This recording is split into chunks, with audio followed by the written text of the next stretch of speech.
Hockey Podcast. It's a hockey podcast. It's a hockey podcast. It's a hockey podcast. It's a hockey podcast. It's a hockey podcast. It's a hockey podcast. It's a hockey Handsome Hockey Podcast. It's a hockey podcast. All right, everybody, welcome to episode 30 of the Handsome Hockey Podcast. My name is Jake. I'm sitting here with Evan. Hi, I'm Evan. Our podcast now officially has mysterious back pain that won't go away. And like all of its joints creak. Yeah, 30 is a big existential crisis for our podcast. It's a milestone in that we are very tired. We accidentally bought a Miata. Our quarter life crisis plus 5 is sprung. Well, I mean, thanks to medical advances, we're going to live to 120. So this is just the quarter life crisis. That sounds awful. Please, doctors, don't keep me alive that long. Yeah. It'd be cool to hit like 90, I think. I think my grandma's 92 and Doing pretty good? Yeah, she's doing great. But yeah, 120 sounds just fucking awful. We are now recording after the NWHL awards. Yeah, definitely not before. I feel like a sham in a lot of ways because we recorded the last episode 2 days before the awards were going to be announced, but I couldn't get it edited in time. And so it came out like, I think it posted to Red Circle 2 hours after they had announced everything. And I was like, well, now we look like frauds. Because we got all of the awards correct. Every single one. Although I went back and listened to us and we kind of straddled some decisions and like talked about things. So I'm not sure. Like, But we still won. Yeah. Yeah. Everybody's a winner, We're babe. 5 for 5. I mean, I also think that speaks to just how convincingly all of these players' arguments for those awards were. Because I looked at a lot of other predictions and everyone was like, yeah, Michaela Grant-Mentis deserves MVP. And Kaylee Fratkin, as you pointed out, there was no argument against her being Defensewoman of the Year because she led the whole fucking thing in points. Yeah. Like, You could say that Shannon Doyle and Lindsay Eastwood may have had a bigger impact on their teams this year just because of the Whale were so bad the previous year and Toronto didn't exist the previous year. And there were a lot of questions going into the Wubble about whether or not they would be able to hang defensively. And those questions were emphatically answered yes. So yeah. You could say that they had a bigger impact. And that was one of the ones that when I really thought about it, when I thought in depth about it, when I got like below surface level, I was like, actually, there's some questions to ask here. But then when you like zoom out from the 30 to the 30,000 foot view, you're like, oh, but she led the league in points Yeah. on the team that won the championship and was From the defensive position. yeah. So yeah, that one really didn't surprise me at all. The goaltender of the year, we were kind of split between Amanda Levier and Lovisa Sealander. But I think we concluded that either could win and would be a rightful winner. And so when Amanda Levier won, It's just the fish pads, man. They put it over the top. yeah, You can't argue with in the a fish close pads. contest style points matter. I can't think of a male hockey goalie that has pads that cool. So yeah, style points for sure help. And then unfortunately we couldn't hand out an honorable mention to Mallory Suliotis for cutest cat because her kitten Gordy is the cutest and her pictures of him on Twitter just kill me every time. I would say I like Marc-Andre Fleury's all gold pads. I think those are pretty legit. Oh yeah, those are awesome. Those are pretty legit. I mean, no fish decals. I understand, but all gold pads for a team in Vegas is pretty legit. And the gold leather looks a whole lot cooler than the gold helmets for some reason. It's like got more Not of a as sparkly. yeah, and it's got a little bit more depth. It's more of like a copperish. I don't know. It just looks cooler. Yeah, there's something still strange to me about those damn golden helmets. Well, it's because they're so shiny. Like if they did them, and I hate to say anything Notre Dame does is cool, but like Notre Dame's helmets are gold, but they're not bright metallic gold. No, it's because they use There's actual actual- gold, Yeah. right? Yeah, Because they have that money. Yeah, they got that They got Catholic that money. touchdown Jesus money. They got that Catholic money. Got that NBC money. Yeah. NBC. Pro Notre Dame. not pro NHL. NBC now has IndyCart and Notre Dame football and the Kentucky Derby. And Premier League, right? Yes. Well, no, because they're also disbanding NBC Sports. So, well, somebody, I don't know. I think it was on Puck Soup. Somebody suggested that NBC was going to turn around and double down on soccer. Oh yeah, absolutely. Now that they're out of hockey. I mean, if they got the rights to another European league and then some MLS games or whatever, I think they'd be fine. But I think they're transitioning all of that to USA, a network I forgot existed. Yeah, I know, right? I mean, occasionally I tune into a Trailblazers game and that's on TNT. oh yeah, God, another Exactly. fuck.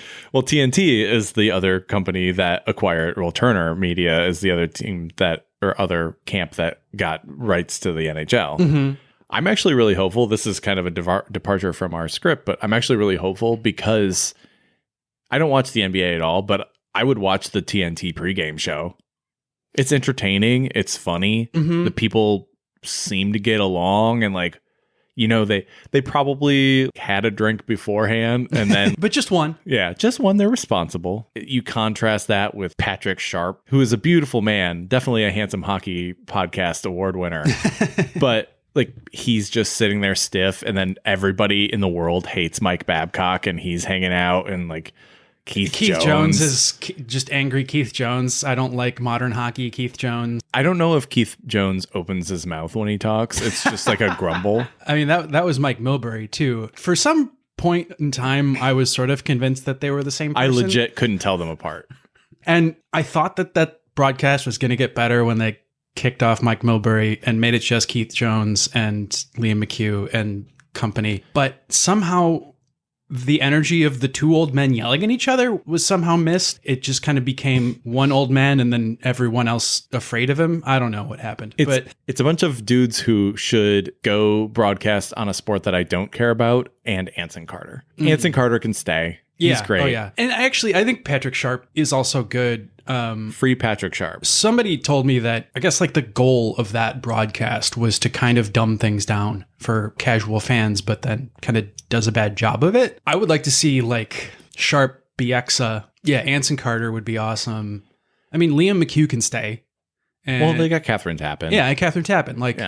That's four right there that I think, they all seem on the outside like decent people and legitimately enjoy each other's company. I'm really excited to see what ESPN does. John Buccigross can actually be free again to talk about sports he cares about. I'm really excited to see what TNT does with it. They've announced, they're going to try and find a system that replicates the humor and fun of their NBA broadcast. And that sounds like a treat to me personally. I'm ecstatic for it. Excited for where that broadcast could go.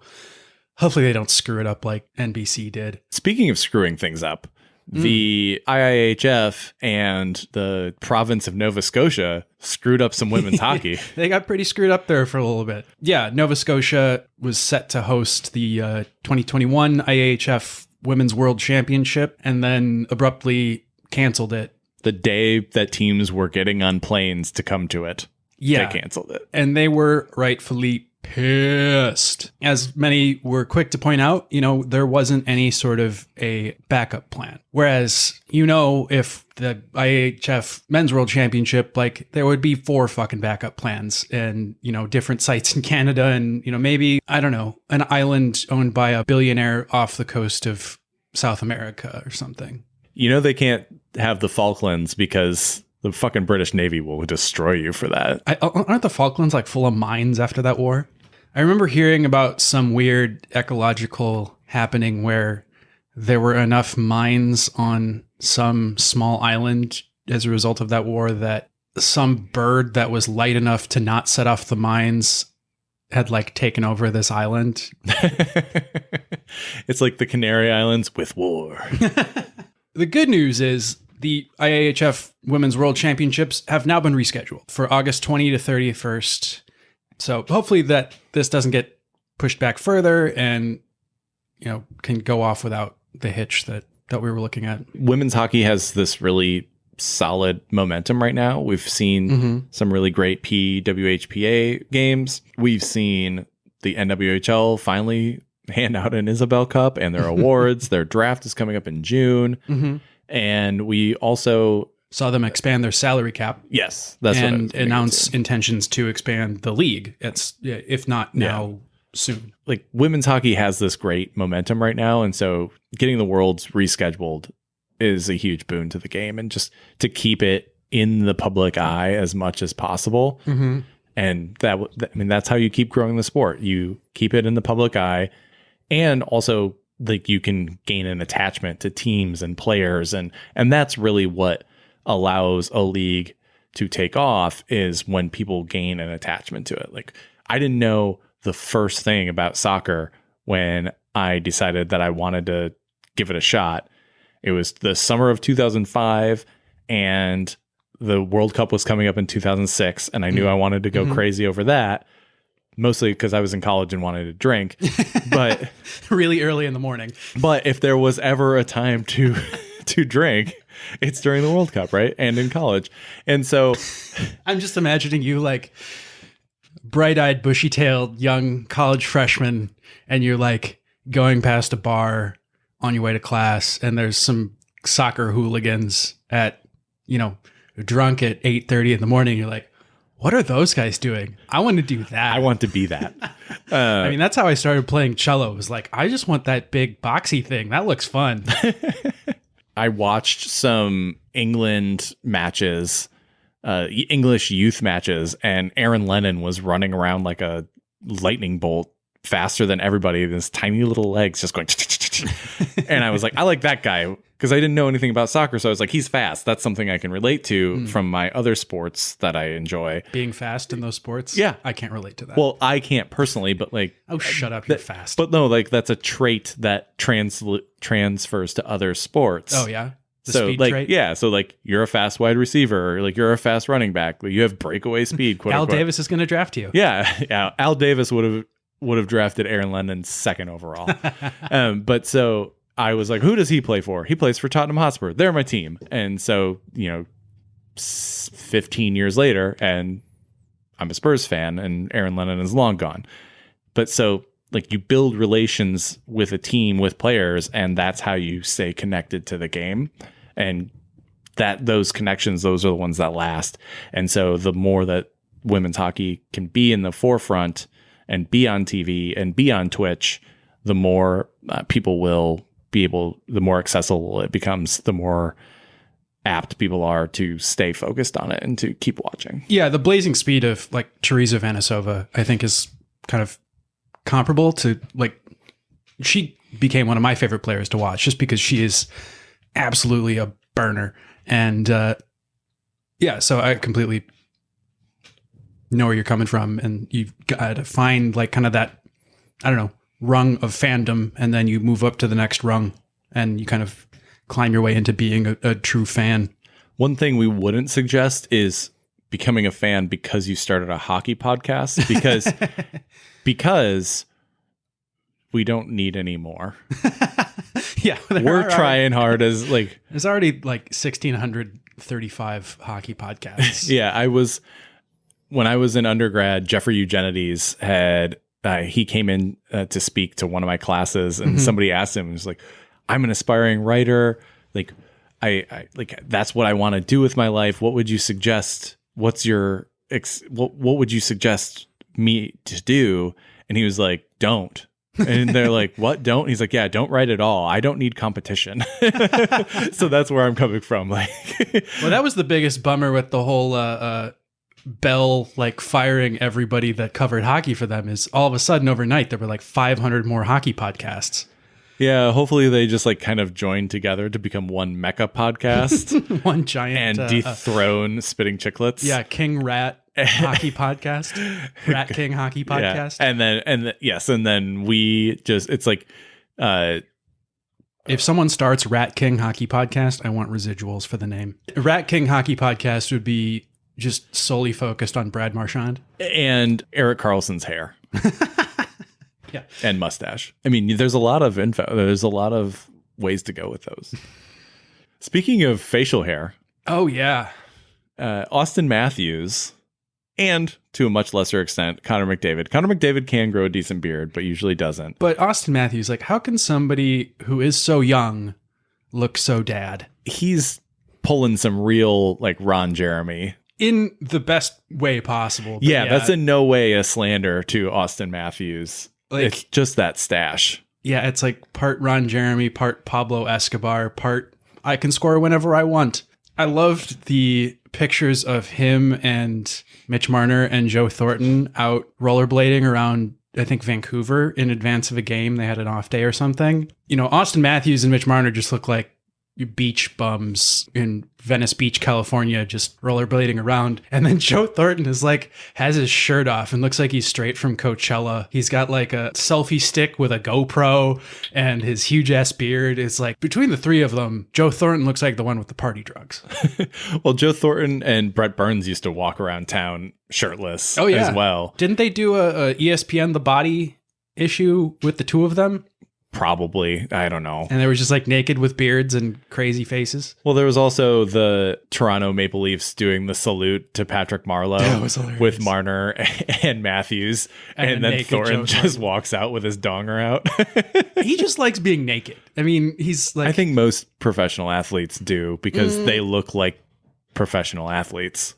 Yeah, but he's older, has the huge Santa beard, but is still pretty ripped and physically imposing. I think of him like the dad of the team, like coming in naked to make a point about you keeping your music down or something. Like, well, if you don't want to see dad naked, don't turn it past here on the knob. Right, yeah. Because otherwise we'll see dad's knob. Yeah. Anyways, so McDavid and Matthews are doing some pretty impressive things up north this year that probably we should be covering a little bit more. Oh, yeah. It's absolutely stupefying. We haven't talked about Connor McDavid in probably like 4 episodes. And in the meantime, he's on pace for 145 points in an 82 game season, which is ridiculous. Yeah.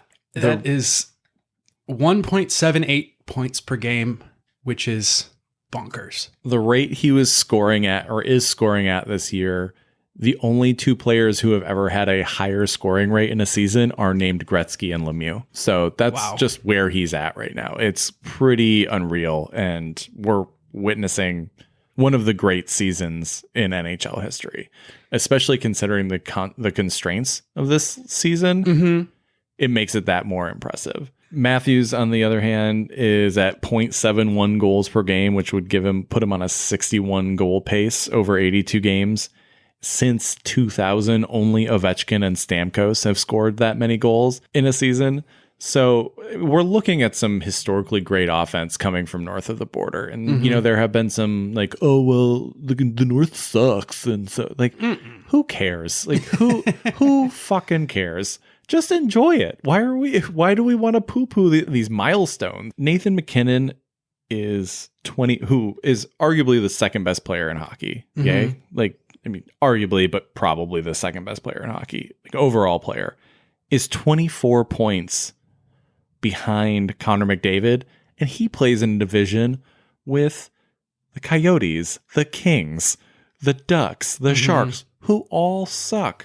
And like, but we're going to bag on the North. Like, yeah, the Canucks suck this year. The Flames are okay, but kind of bad. Ottawa is Ottawa. But like, then it's Montreal, who's decent. Like, we'll see what happens when whoever wins the North gets into this 4-way playoff at the end. But what McDavid and Matthews are doing is absolutely ridiculous. And we should just be like giving like the golf clap and letting them take their victory lap. Like, this is incredible. Yeah. And other people taking a victory lap are those that said buy low on the goal scorers in the North this year in like fantasy hockey, because that absolutely happened.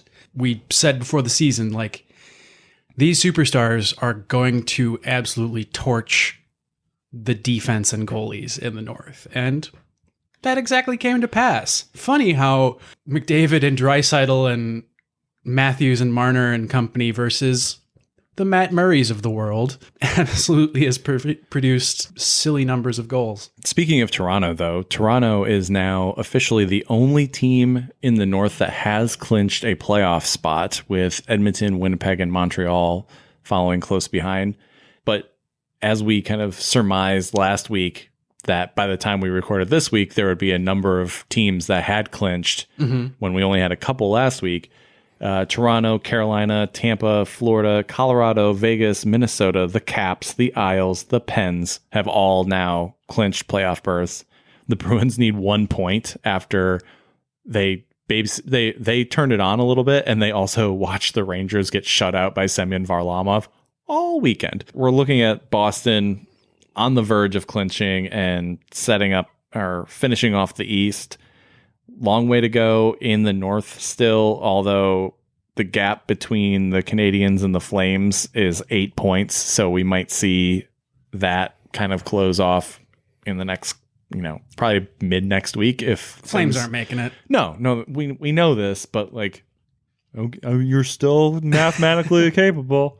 Yeah, I saw a great interview of Mike Smith, former Flames goalie, now a goalie for the Oilers. And, he got a win against them to really put a dagger into their playoff hopes. And someone asked, how does that feel or does that feel good to, put your former team out of the playoffs? And he just goes, yep. We've also seen Detroit, Columbus, Ottawa, Philly, New Jersey, Buffalo, and Anaheim eliminated from the playoffs in the last week or so. Not surprising for a lot of those.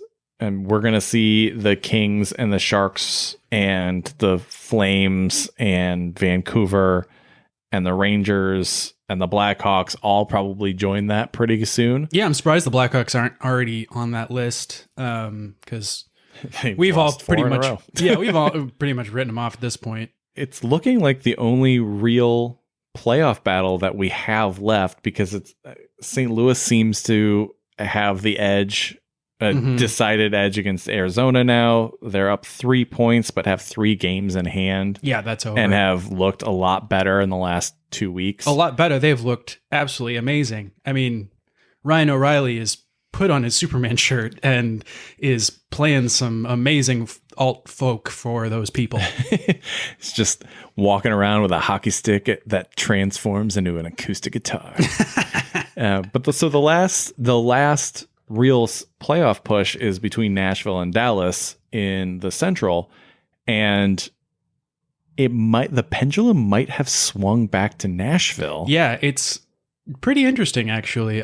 Two teams that been rooting against all year. I'm still rooting against them. Right. Might come down to the wire. Yeah. Can neither of them get in? Like, that'd be convenient. Yeah. Can we just let Columbus in just for the shenanigans? Yeah. So Dallas does have a game in hand on the Preds, but is now 3 points behind after losing 3 straight. The Preds have had a decent run in for the last month, ever since UC Saros came back healthy and started, being what we thought UC Saros could be. Let's see. Nashville has 4 games left. Dallas has 5. We're getting down to the real nitty gritty here, and it's going to be interesting to see how that plays out. But I don't foresee Dallas really surmounting that at this point. So Nashville finishes with 2 against Columbus, who have stopped trying, and 2 against Carolina, who have already clinched. Dallas finishes with a game against Florida tomorrow, Monday, May 3rd, 2 against Tampa, and Chicago. 2 against Chicago, all on the road. So, it does not look good for them. My gut says Nashville's in the playoffs. So, which, once you make it, you see what happens. But at the same time, they get the rights to meet up and get chewed up by Carolina. So good luck. Enjoy. Right now, Money Puck has Nashville at 82.1% chance to make the playoffs and Dallas at 17.8%. On one side, I'll be like, oh yeah, Dallas didn't make the playoffs. Meh, meh, meh. And the other side will be like, oh, but Nashville did. They're boring. I root for Nashville over Dallas easily. Yes, absolutely. Partially because, the Texas thing, and also partially because, Nashville's kind of slightly little brother to Chicago franchise-wise, kind of down the street, there's been a healthy rivalry for many years between those two teams. So. They throw fish on the ice. They just throw catfish on the ice, yeah. Big ass fish. Yeah, I prefer throwing catfish on the ice to throwing octopus on the ice. Oh, you go fuck yourself, Evan. I don't know why. I just like... The octopus has symbolism. The catfish is just a bottom feeder fish. It's a trash fish. Yeah, but the visual of it, for some reason, I'm like... You can swing an octopi. You can swing a catfish, too.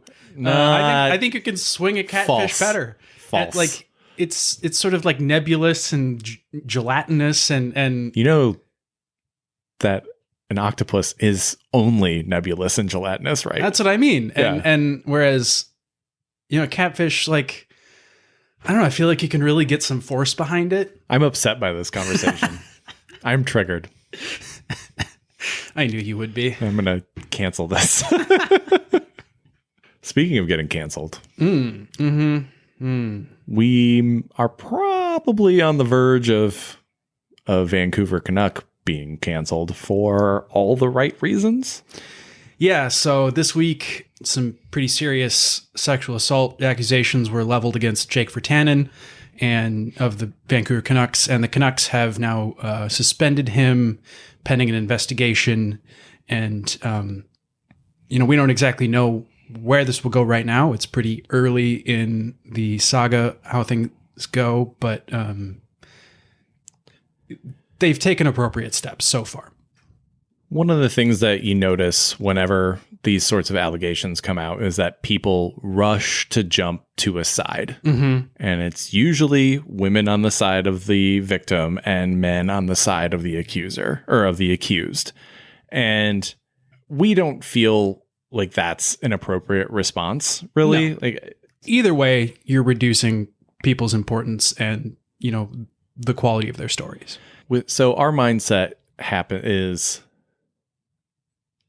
in all of these situations, you should believe the victim, believe in their story, believe in what they're saying, because in that way you allow them to start the healing process. You allow them an ear, you allow them to use their voice, which is one of the things that are most critically silenced in sexual assault cases.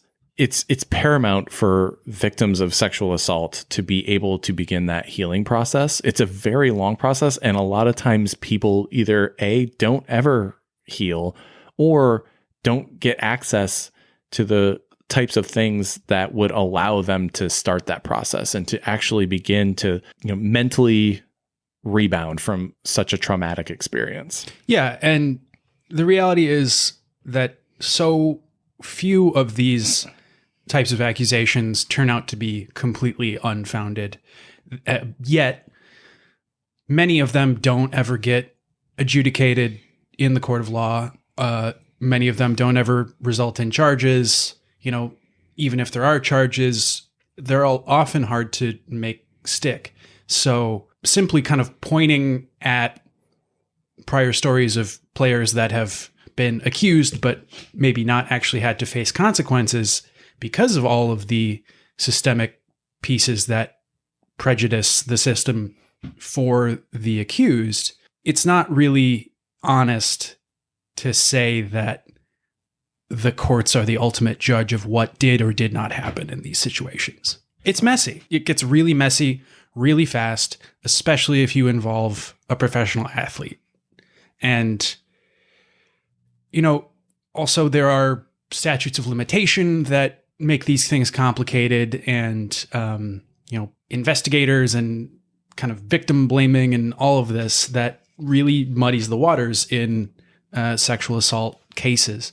And so we just hope that this one is treated with the gravitas that it deserves and investigated fully, and that Jake Virtanen is given all of the consequences that he deserves. I was going through the Twitter sphere and just kind of looking for reactions to this, not necessarily wanting to comment on them, but just to kind of put my finger on the pulse and knowing that we would be recording this weekend after this had come out. Right. One of the responses that really struck me was Georgia Twiss at Georgia Twiss, who is one of the members of the Broadscast, reposting something that they wrote in 2018 in response to Austin Watson's incident. Okay. And in Austin Watson's incident, he was found guilty. He, despite his girlfriend at the time not wanting to press charges, he admitted that he had put his hands on her,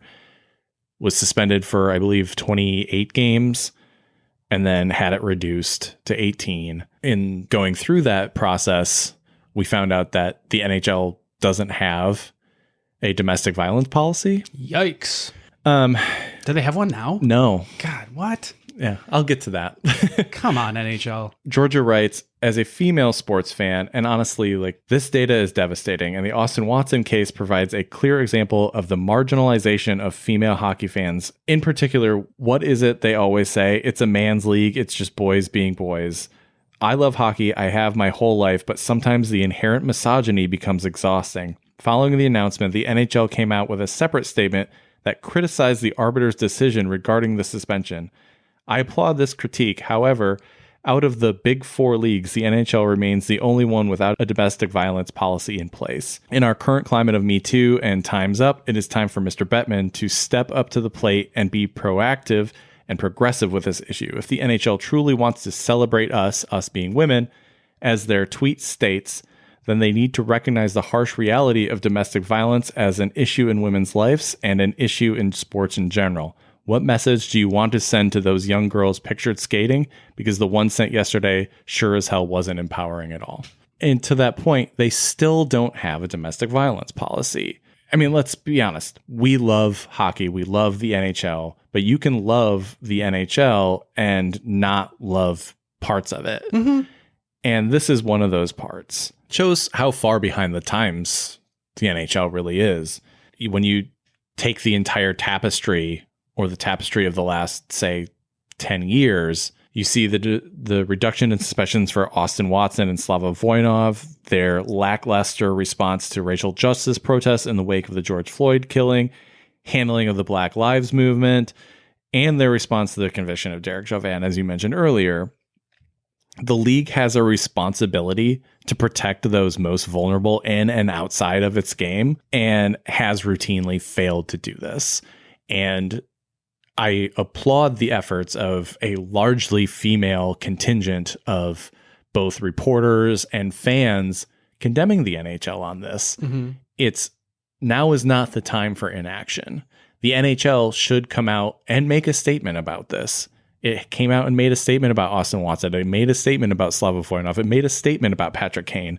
And I would say that one is probably coming, and this is relatively new, and the allegations were leveled privately. But waiting a week when something when the Canucks have already taken a stance and have suspended Jake Virtanen pending review, that's enough time for the NHL to craft a statement. The statement here doesn't need to be anything thorough.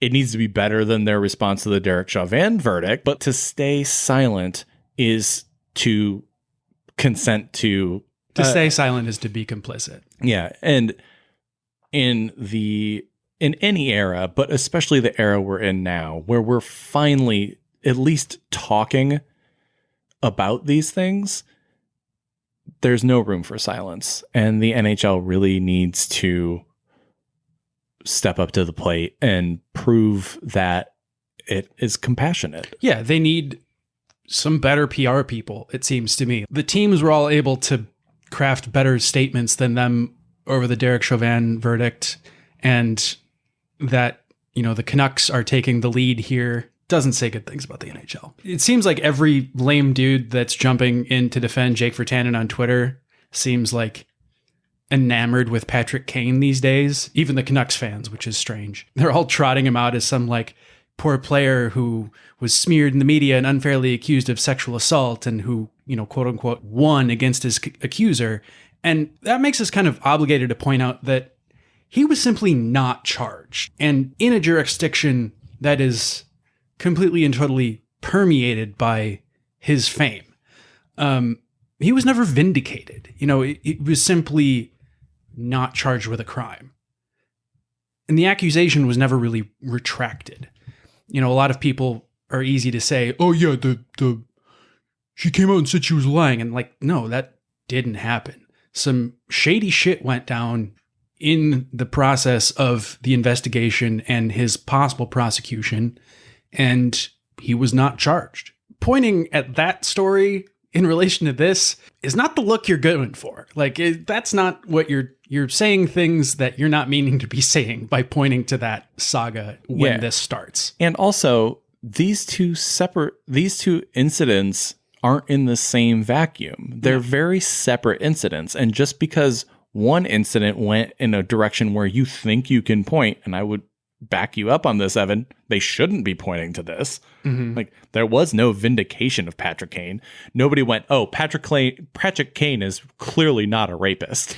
Right. And he also had a pattern. He had a posse that he traveled with that was sort of notorious for getting into tight situations and starting fights and starting shit at bars. And, he himself got chucked out of a UW-Madison frat party for choking a girl. I think what we're coming to with everything we've said is there is room to allow for justice and to also believe the survivors. And to jump out and immediately declare, oh, we're going to see Jake Virtanen vindicated because of this one thing in the past. That's not a valid argument, and it's not an argument that you really want to be on the side of. No. It minimalizes the damage done to a victim by virtually erasing them. And it also, do you really want to be the guy who stands up for rapists? Do you really, reflexively, without hearing any of the details, you go, oh, he clearly couldn't have done that and he's going to be vindicated? Really? He absolutely could have done that. Or every single person in the world is capable of this. There's no one person out there who can hold as a bastion of could never sexually assault someone. There's nobody out there. Right. So don't sit there and say, like, you could say, I was surprised by the accusations because so-and-so doesn't seem like the type, but that doesn't mean that they're not capable. I mean to say that, this could be anybody. This could be anybody. This could be your next door neighbor. This could be your best friend. This could be you. Right. That's why it always makes it important to believe the accounts of accusers and survivors and take them very seriously and really go through the effort to get to all of the facts before taking a side. What's most important here is the victim and their continued health, their ability to repair the damage done by these incidents. Right. And find some semblance of justice, which can often be very, difficult to find in these cases. Yeah. And so whatever they need to find that closure, we should be giving them. And we, especially as men in this situation, but as the general populace, need to allow them that space so that they can heal. And going out on Twitter and saying, Patrick Kane got treated this way, so clearly Jake Virtanen is the same thing.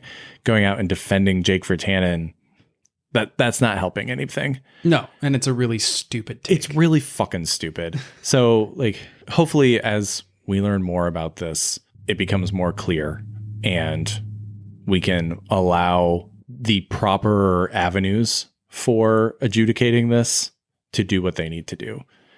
Yeah, and hopefully the Canadian police and the British Columbia government and take this seriously, do everything that they're supposed to do with the tact that they should operate with.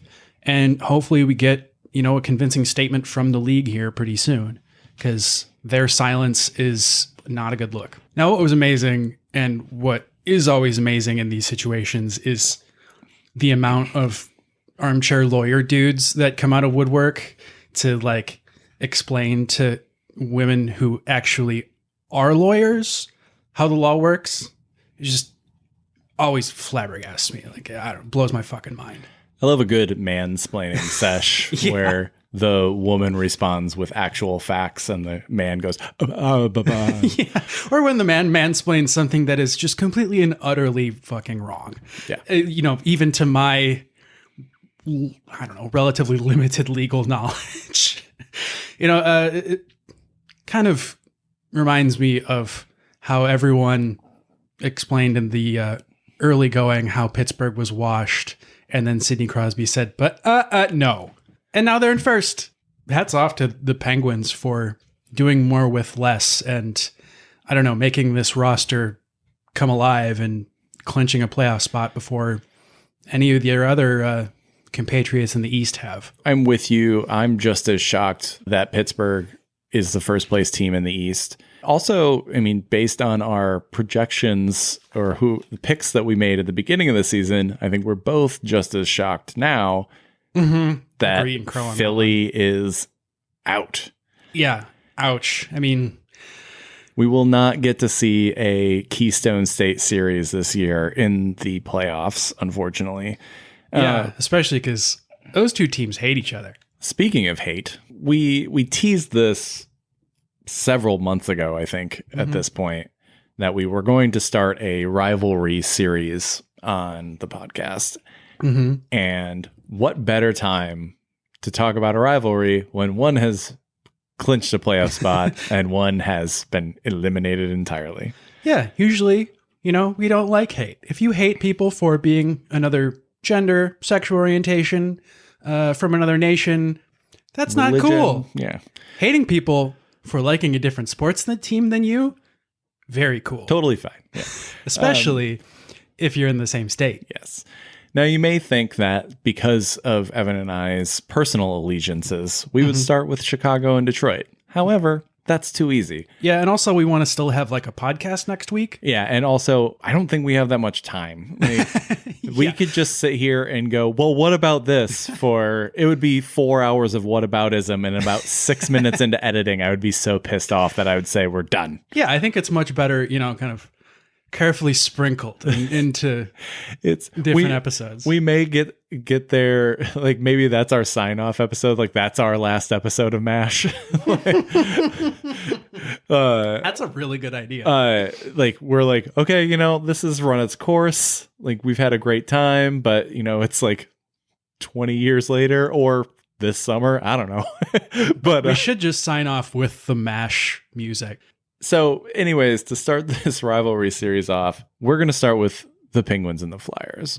One of the most continuous, long-lasting, and virulent batches of hatred in the NHL. You could say there are rivalries that have burned brighter or burned hotter, but rarely has a rivalry burned as continuously and as with as much animosity as Pittsburgh and Philly. Philly and Pittsburgh, like that's like other sides of families that hate each other. That's like you married into the wrong city and moved to the other coal mine across the state. To do this rivalry series, we decided we would reach out to the people who directly live that rivalry. We've got a lot of friends who throughout the country, but Portland metro area especially, who are fans of either one of these teams. And we reached out to just kind of gain some insight as to why they hate one another. Yeah, some journalists call this quote unquote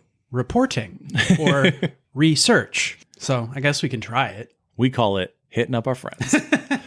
We're not going to use names because we don't want to, our friends to face repercussions for their actions. Okay. No first names either? No, let's not use names. Do you want like initials? Nah. We'll good, keep. I don't have anybody's last name. We'll keep people anonymous here, but just for the sake of joy, these are our friends. Pittsburgh hates Philly. Partially because they're forever in their sort of city shadow. Philly's older, a little bit more. It's on the coast. Yeah, it's got more history. Was a capital of the United States of America for a very short amount of time. Has the Liberty Bell. Right. Pittsburgh had none of these things. Yeah. I will say this, and we're not going to like choose who's better or anything like that, but I will say as a point to Philly, we got their responses really quick, and Pittsburgh fans dragged their ass. So thank you to Philly fans for getting to us months ago. But I would also say that, like, generally in terms of cities, being a Midwesterner, like, I tend to gravitate a little bit more towards Pittsburgh. It's a little bit more my kind of blue collar person. I get along with people from Pittsburgh better than I think I get along with people from Philly. I don't know. That's a very small sample size and anecdotal, but So we'll start with why Pittsburgh hates Philly.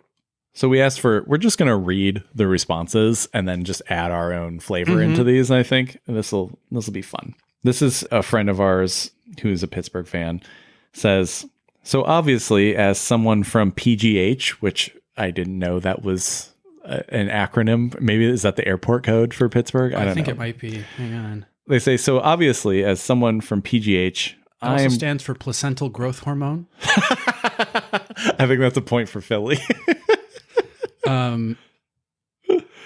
Yes, it is often rendered as PGH. Okay. They say, I'm going to be biased, but I think there's a lot of reasons not to like the Flyers. The easiest one is to chalk it up to an intra-Pennsylvania thing, but the Pirates and Phillies really never play each other, and neither do the Steelers and Eagles. Even the colleges in the cities, Pitt and Carnegie Mellon in PGH, and Penn and Villanova in Philly, aren't huge rivals.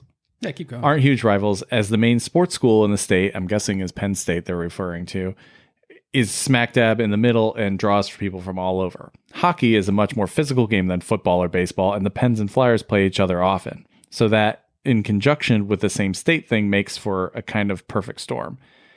Now, not that Flyers fans are whiny crybabies, but wherever any individual hockey fan would rank Mario Lemieux and Sidney Crosby, it's fair to say that the Pens have had one of the best 2 or 3 players in the entire league on their team for most of the last 4 decades. Philadelphia has not. Bless their hearts. Very true. Which I learned only recently, that bless your heart is basically saying fuck you. Mm-hmm. It's great. It's one of my new favorite sayings, and I am from about as far north in this country as you can get. They, as in the Flyers, also have gone almost half a century without winning a cup, while the Penguins have won 5 since 1991. So they're very much got a little brother chip on their shoulder situation going on. I think anyone would like a team that plays a more physical side, but the Flyers really play a dirty game. Just a quick check, the last 2 years the Pens won the cup, the penalty minutes were 693 and 703 for Pittsburgh versus 966 and 844 for Philly. So Philly puts in a little bit more time in the box than the Penguins. They also ended up with Jágr at one point, and even though he played for like half the teams in the league, that still wasn't cool. Anyway, there are a lot of reasons to not like the Flyers. Did Jágr actually play for Philly for a while? Yeah, he did. For both of them? Yeah. So he's the one...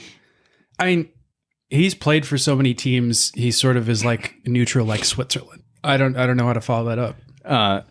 So we got some very base level things here, right? Mm-hmm. So Pittsburgh has had better players, which is that's inarguable. Mm-hmm. Crosby and Lemieux are both in probably the top 10 players in NHL history, top 20 at least, with Lemieux probably being top 2.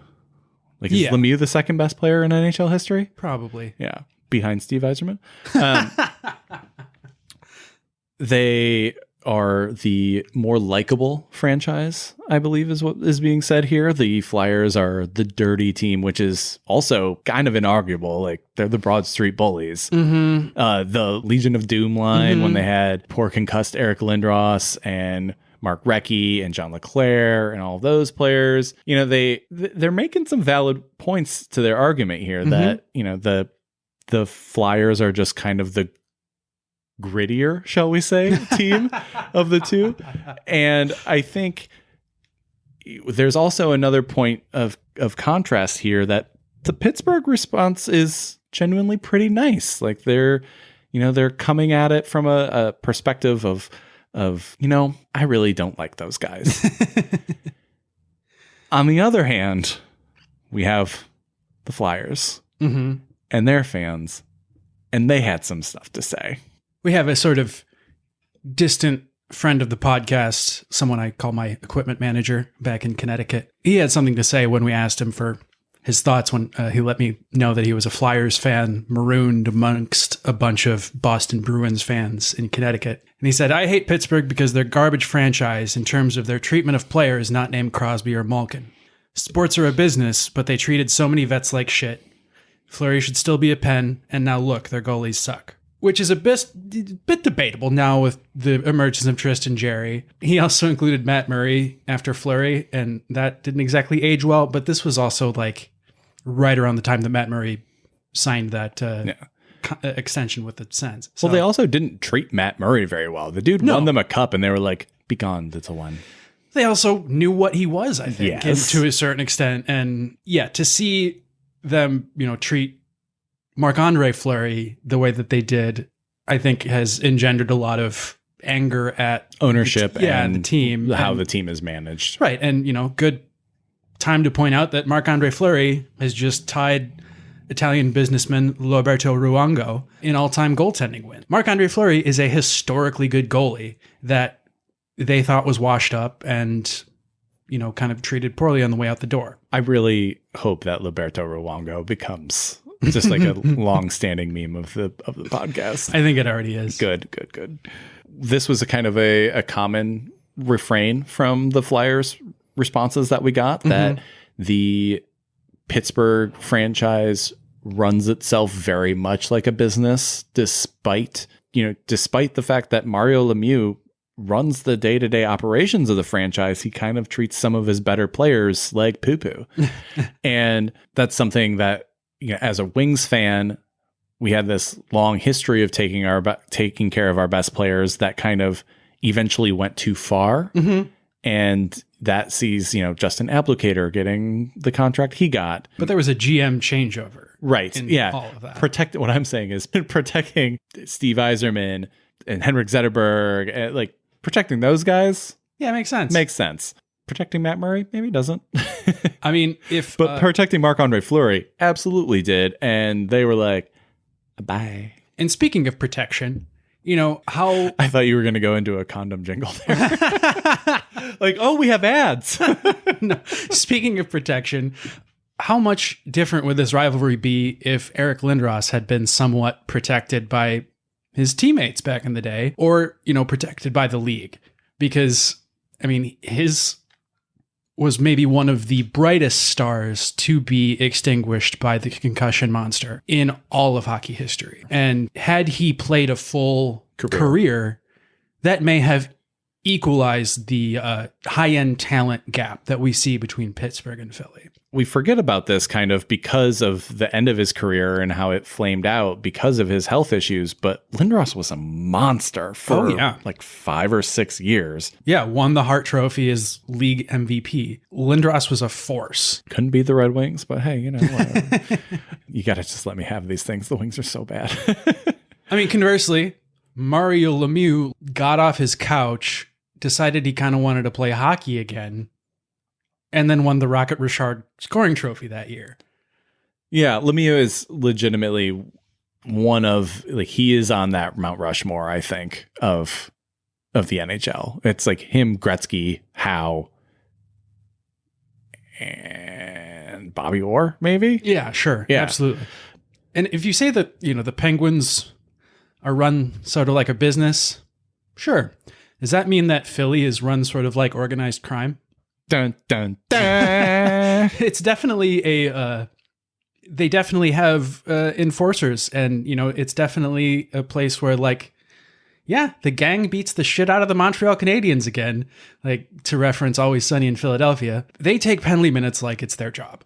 And they have amazing low-level gritty players, the Radko Gudas's of the world, Matt Niskanen, and Couturier Hatcher played there for a while.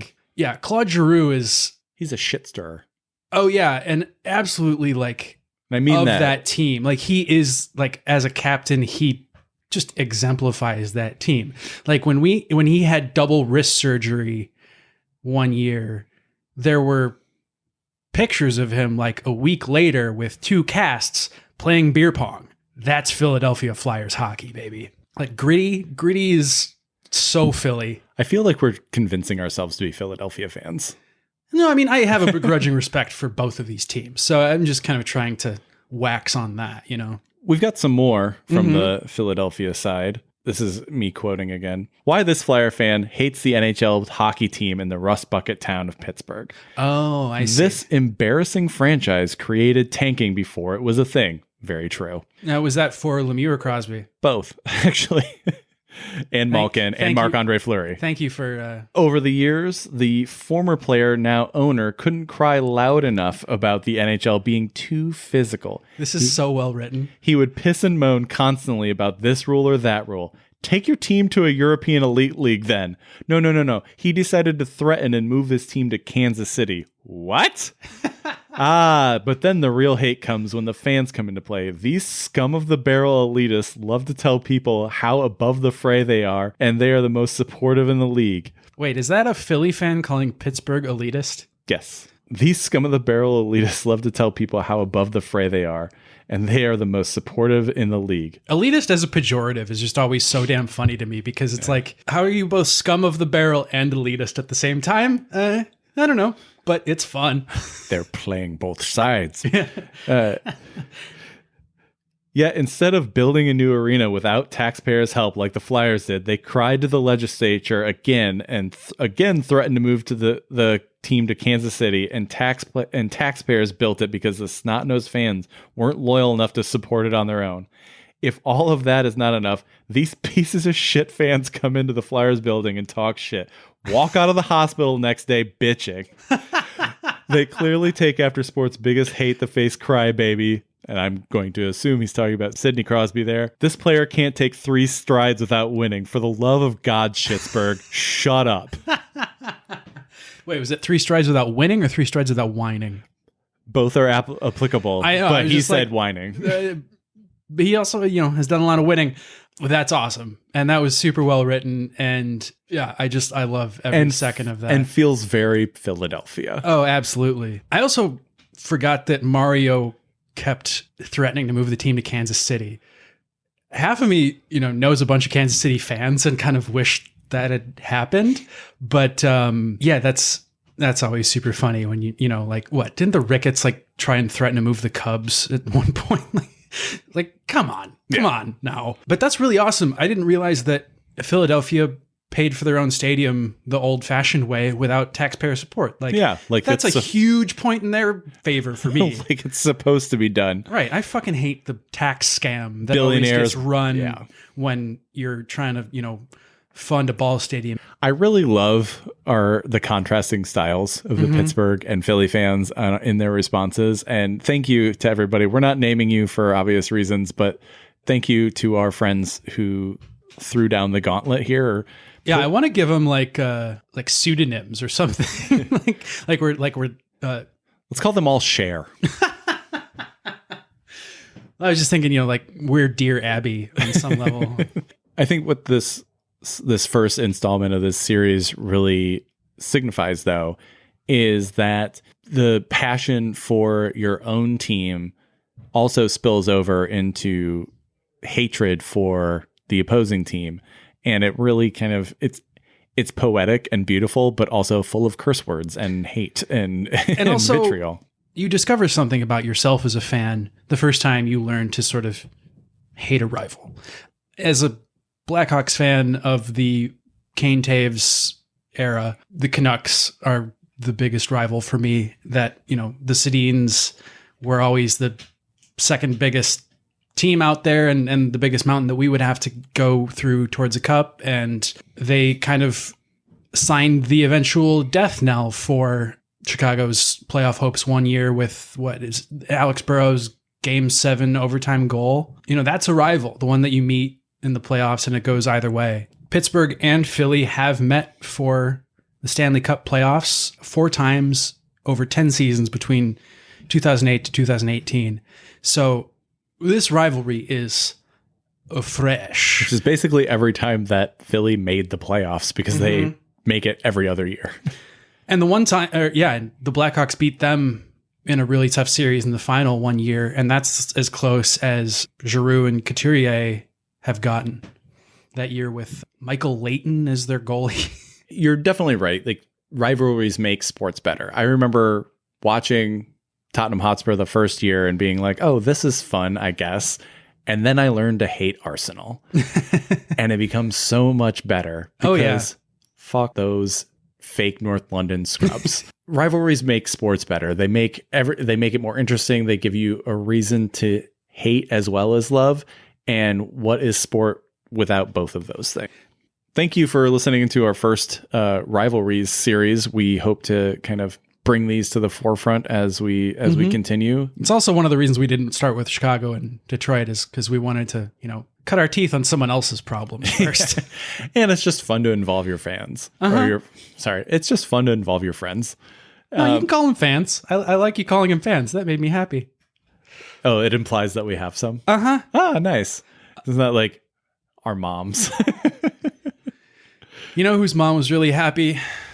Ryan Miller's. His wife is really happy too. Yeah, he's And hanging his him son. up after a amazing career. We talked earlier about Roberto Ruango being a gold medal winner for Canada. A lot of those games were played with Ryan Miller on the other side and ending up a silver medal winner. Despite massive heroics. Yeah, he played his balls out for some undermanned teams. I mean, that's kind of the legacy of his career, no? He did amazing service in Buffalo for years and then went on to Vancouver for many years following in Roberto Luongo's footsteps and helped keep that but helped keep that very good team in contention. As a Michigan guy, I always had this begrudging respect for Ryan Miller. He was incredible at Michigan State, won a Hobie Baker Award. I forget the exact stats now, but he was just unreal. In college hockey, yeah. I think yeah. he still has records that haven't been touched in college hockey. He was the guy that I always wanted the Red Wings to sign. Like, oh man, his contract's coming up in Buffalo. Red Wings sign him. Oh, they re-signed him. Never mind. An absolutely likable player, paragon of the game. The winningest American goaltender of all time, even over like Van Beesbrook and Richter. Connor Hellebuck says, hold my beer, but that's going to be a little while. Yeah, congrats to him on a great career, and he gets a win in his likely final start with Anaheim. I hope it's his last start just because the likelihood of Anaheim winning another game is not very high. Right, yeah. Like, oh, well, I guess, we had you penciled in for another one, bud, but we're gonna give that one to the young kid because... just take the dub. Yeah, we're going to end you on a win. Speaking of young kids, Cole Caulfield had his first goal in his NHL career, and it happens to be an overtime game-winning goal. Entire city of Montreal is walking around with their wieners out, just hard and impactful. Yeah, there's a Viagra surplus in Montreal right now because of how erect everyone is. It's called for Cole Caulfield. It was a great goal. Like, he sneaks in behind the defender and then throttles down his skating to put him right in the opportunity to score that goal. Absolutely living up to the hype. I don't know. I wish I was a Canadiens fan right now. Like, they're doing everything they can to look like an amazing team. Like, Shea Weber isn't playing and they look better. My favorite take on this goal was from @3rdperiodsuits on Twitter. They said Cole Caulfield is so small that he scored his first goal on a Petri dish. A Jeff Petri dish. Jeff Petri dish. That's cute. It was just sometimes Twitter is glorious. I mean, as someone that is 5'7" and 165 pounds, you always kind of wonder how embellished that actually is. But pulling for Cole Caulfield to just keep making these awesome goals happen. It's also pretty sweet that both him and Alexis Lafreniere scored their first goals this season as OT game winners. That's pretty fun to have, two high-named rooks perform in clutch situations like that. But both were just like hard-nosed going to the net goals. And I think that speaks a lot for the future of their careers.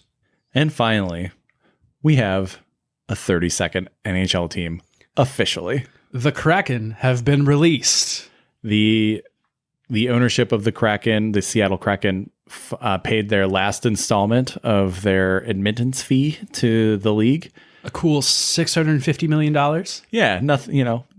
Just a few bones here and there. just like paying for Netflix. Yeah, exactly. After every Netflix price jump, I'm just like, God damn, I could own an NHL franchise by now. Yeah, but now we have opened up the Kraken's window for signing coach and players and other things they need, training staff, like equipment, and they can sign free agents and trade. I have an idea for their first player. What? Us. I mean, Vegas did that, and they'd signed some also ran as their first player, like way before the draft, and he got like his 15 minutes of fame, and then like returned to his ECHL team or something. Yeah, I'll gladly return to our roller hockey league as soon as it's feasible for us and our health. So yeah, like Seattle, if you're listening, and I know you are, because so many listeners. Yeah, you can have your first forward and defenseman right here. Yeah, we get pucks deep. And with that, we've come to a close. Thank you, as always, for listening to us blather on about hockey and progressivism and the world. And life in general. Yeah. The good kinds of hate. Yes, the good kinds of hate. Because every human is going to hate. It's all about channeling your hate in the good directions. Yeah. Over the last couple of months, we've received some amazing feedback from listeners of the show. And so thank you very much to those of you who continue to give us feedback and support so we can become a better, more in tune and more polished podcast. If you would like to give us feedback, or you would just like to see the hijinks we get up to on the internets. Or if you want to see some weird videos of Chris Chelios fighting your favorite NHL star throughout history. Yeah, if you want that as well, you can check out our website, handsomehockey.com. We are Handsome Hockey Podcast on Instagram, at Handsome Hockey on Twitter. You can email us at handsomehockeypod@gmail.com, or find us on the Handsome Hockey Facebook page. And if you're listening to us, you're already probably on one of these, but we are available on Spotify, Apple Podcasts, Google Podcasts, Amazon Podcasts, Stitcher, TuneIn, Overcast, Red Circle, and now in varying frequency, YouTube. Yeah, and if you are on one of those apparati for listening to a podcast and you like what you're listening to, shoot us a like, shoot us a review, follow us, anything. All of those things help in the long run. And so we would really greatly appreciate you letting us know that you love us. Don't let us know if you hate us. We just can't. We're too fragile at this point. We can't handle it. And with that, thank you so much, everybody, for listening, and stay handsome, everyone. Restez beau, tout le monde.